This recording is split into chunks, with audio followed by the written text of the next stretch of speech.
Hey, good morning. Thanks for joining me. Just wanted to drop a quick video. One thing, if you notice that a lot of my videos, I'm working. A lot of my videos and the sun is beaming through too. So a lot of my videos take place when I was in my mid to late 20s. The stories do, and that's post college graduate.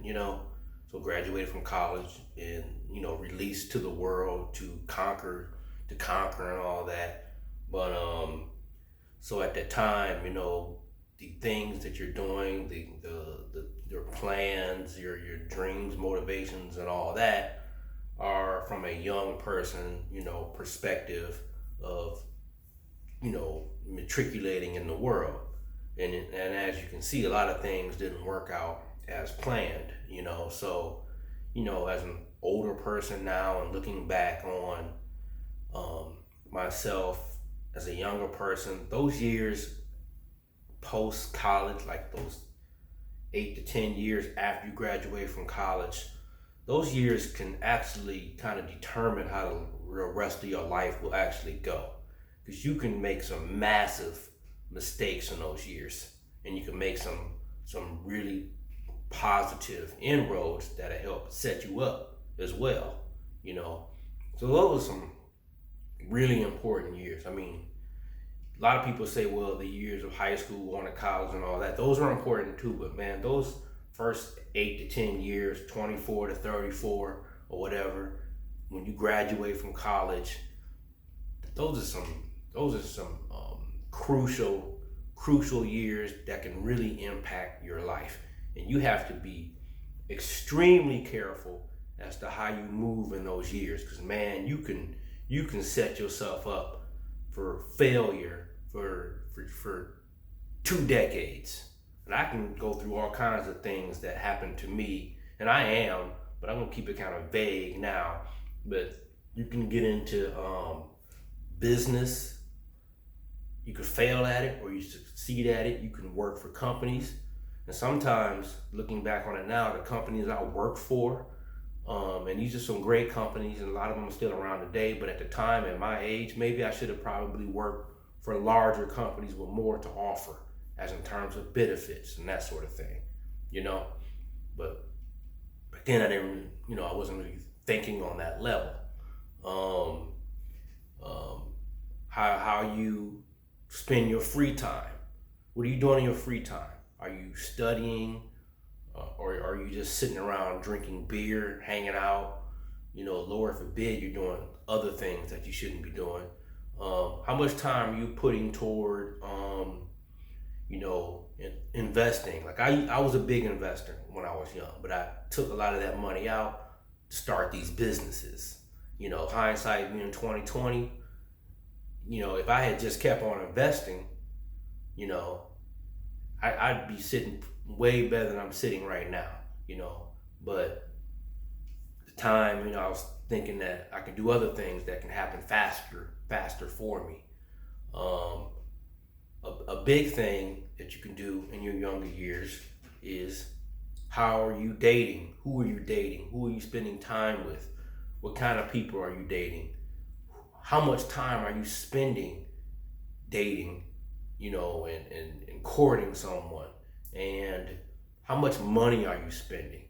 And I hate to use, I don't want to get off into this sort of thing, but are you overspending? I'm not even going to use certain terminology that's out right now. Are you overspending on your dating?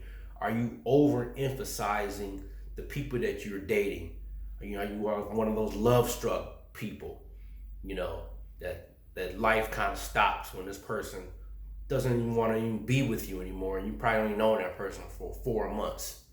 So, move on.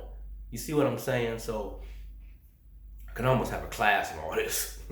But yeah, so like those postgraduate, college graduate years, those are some important years that you really have to really keep on a straight and arrow path, and try not to f up too much. And I've watched other people and how they move, people who move wrong, people who move correctly, and I'm telling you, the dividends more than pay for themselves when you're in your 40s and 50s. You know what I'm saying? You don't want to be in your 40s and 50s trying to play catch up and all that, you know. And like I say, things happen too. I mean, you could be living and doing everything correctly, and you might go out and get hit by a bus at the age of 28, and that can screw you up for a long time. And it does. That shit happens, you know. But you know that shit happens. But let's just say outside of any kind of a chaotic events like that,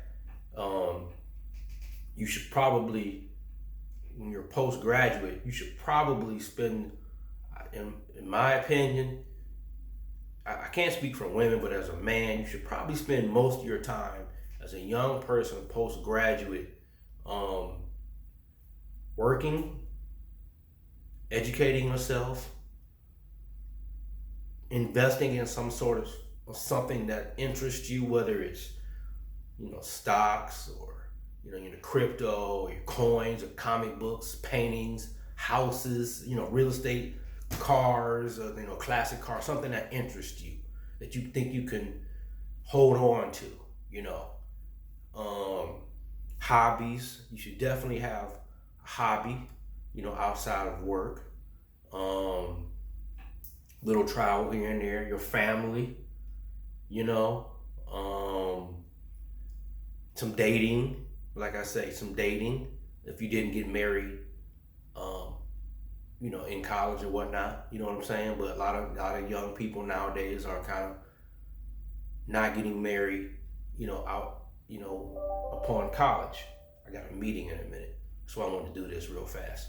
So that's just some vague stuff I wanted to drop on you real quick. I want to get deeper into some other things, some of the things I've went through in my past, good and bad. I'll tell you more stories about companies I've worked for, things that I got into.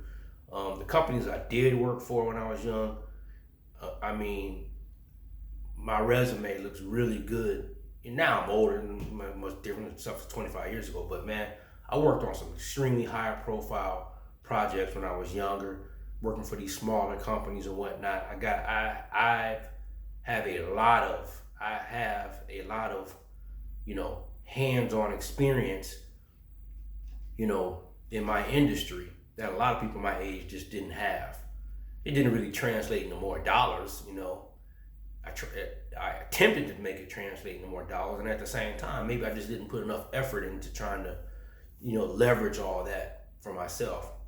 As an employee, I was trying to leverage myself as a business owner. Maybe I should have been trying to leverage myself more as an employee, you know, especially when I was younger and more motivated. But so I'm gonna run.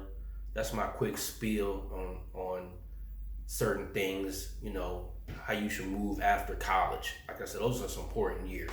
You know what I mean? So stay tuned for some more stuff, and we'll talk some more. All right. Thank you for watching.